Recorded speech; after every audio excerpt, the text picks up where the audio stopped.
Earthbound and the Mother series. A lot has been said about these games, especially Earthbound. It didn't catch on with the masses when it first released. Mother 3 wasn't even officially released outside of Japan.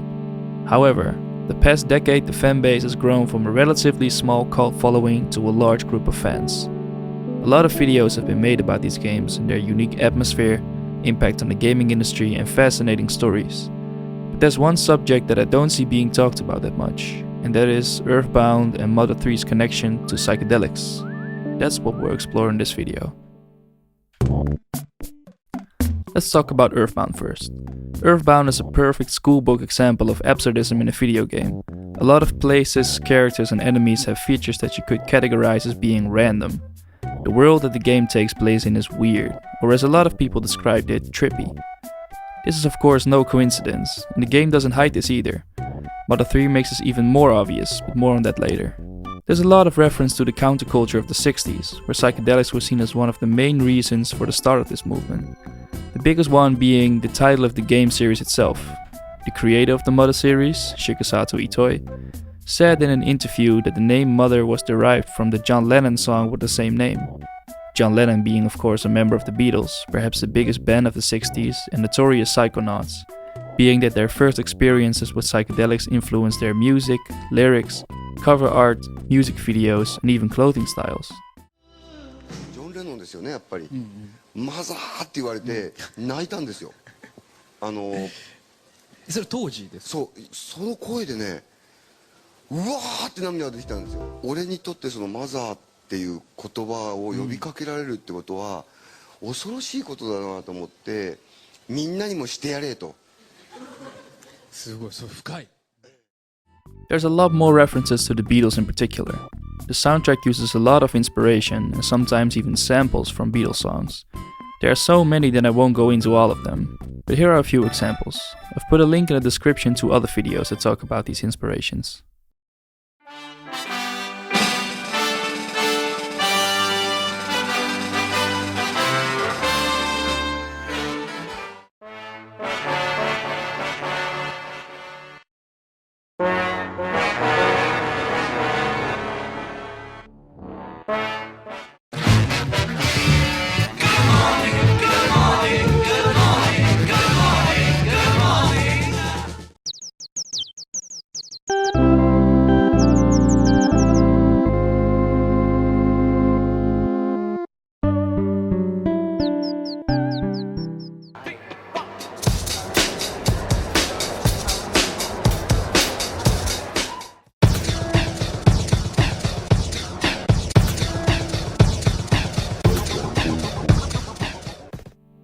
The usage of heavy, slow vibrato in the track's instruments also adds to the psychedelic feel of the game.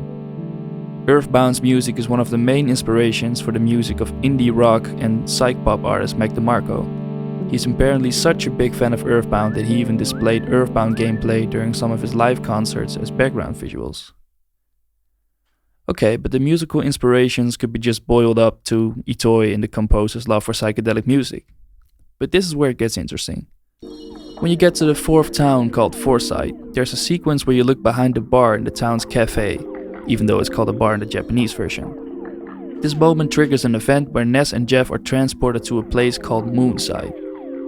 Moonside is a warped version of the town, with trippy lights, melting clocks that you fight, and people saying even more absurdist things than normal, while talking in a language where yes means no and vice versa.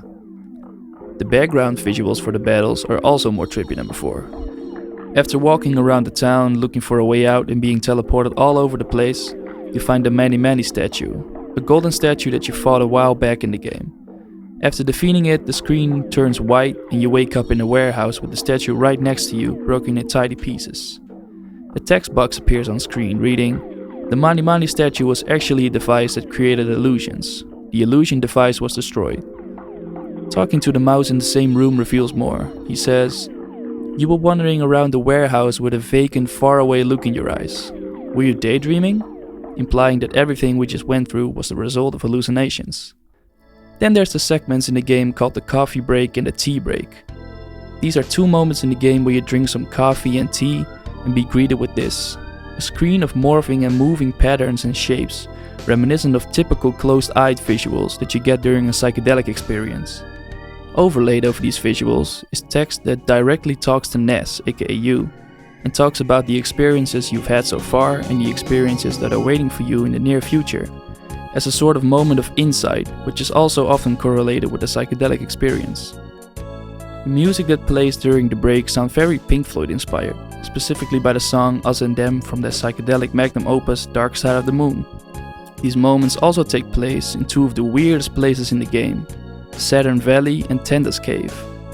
During the second break, the first text that appears on screen reads the following: "Like a great tapestry, vertical and horizontal threads have met and become intertwined, creating a huge, beautiful image," implying that Ness is not only hearing a strange voice speak to him about his journey, but he is also actually seeing psychedelic visuals. Quick side note, the first time that the Beatles had a psychedelic experience, someone put LSD in their coffee without them knowing. Itoy being such a big Beatles fan, I wouldn't be surprised if these two are connected. They also eat a thing called magic cake in summers, which results in a screen getting distorted, stretched and colorful. Further on in the game, you talk to a huge wise rock in a place called the Lost Underworld. He tells you that your destiny is the same as the destiny of the universe. He says that there will be a time in which all of you in the universe will overlap each other, when you find all the 8 Your Sanctuary locations, and that you will finally be able to see your world. After going to the last Your Sanctuary location, you'll be greeted with this: a black and white clip in which you see yourself walking uphill to the house you grew up in with a cradle inside. The text on the screen implies that you are in the cradle as a baby, and the parents are giving you your name at that very moment. The screen then flashes and teleports you to a strange world called Magicant.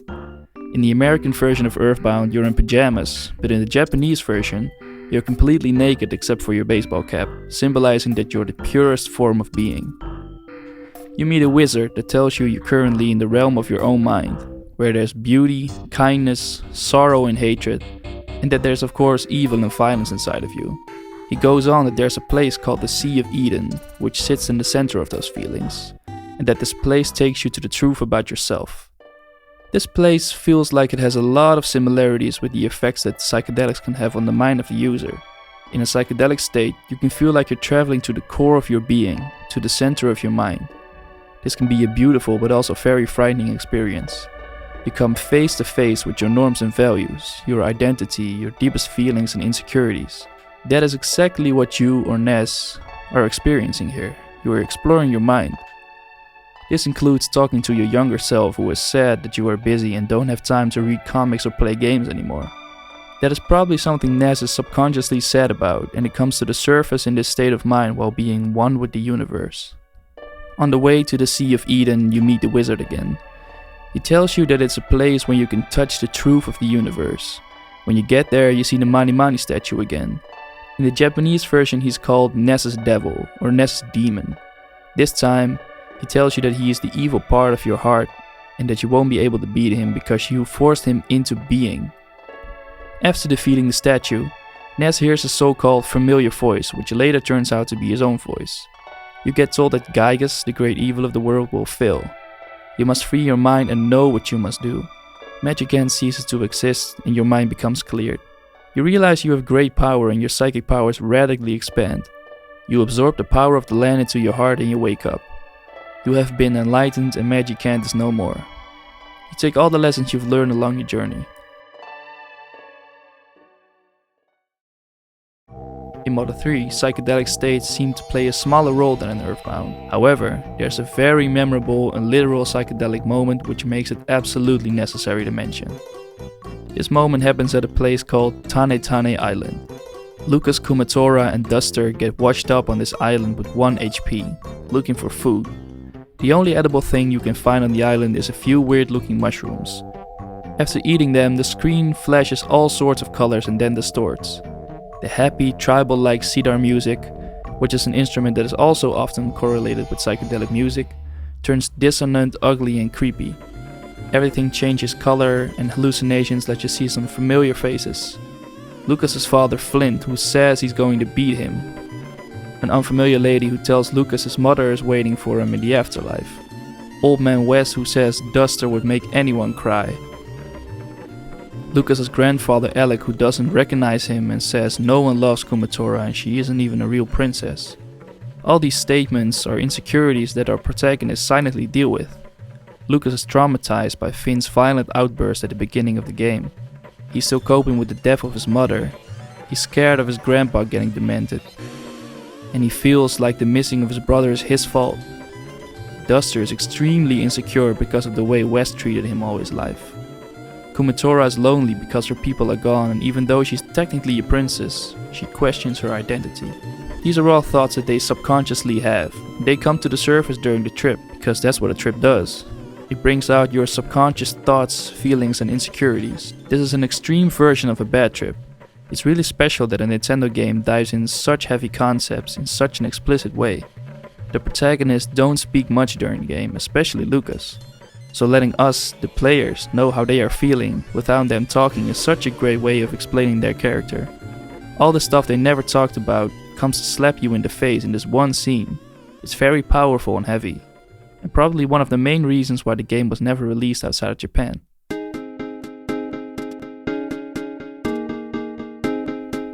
Very often when a psychedelic trip is shown in a movie, TV show or game, it's only portrayed as an experience where colors change and the user gets confused or they laugh because of their hallucinations. However, Earthbound and Mother 3 explore something that is very often not spoken about with psychedelics. These substances bring you to the core of your identity. They make you question your habits and beliefs, and they bring your entire subconsciousness to the forefront. It's very special that a Japanese RPG from Nintendo would tackle such a subject. The truth is, some claims in this video were still based on my own personal theories, but that is the beauty of Earthbound and the Mother series. It oozes with creativity and abstraction, so players can make up their own theories about what certain moments, lines, and places in the game actually mean. Until Mystery Toy confirms or denies anything, theories will remain theories. It's like abstract poetry. The experience becomes personal. It becomes your own. And on that note, thanks for watching and see you next time.